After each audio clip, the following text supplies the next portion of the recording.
অধিপতি হলেন শ্রীনন্দ রাজা।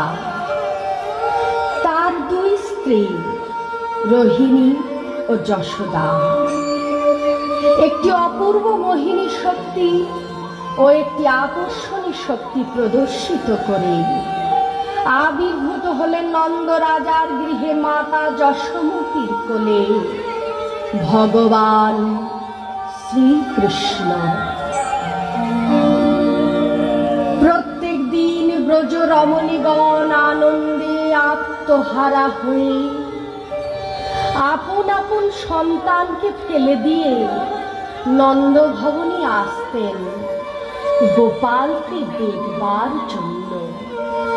আহা আহা মরি মরি কি রূপ মাধুরী, নব জলধরের ন্যায় অঙ্গের শোভা, না না বুঝি ইন্দ্র নীলমণির নীল জ্যোতি এই বালকের অঙ্গে বিভাসিত।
गोबर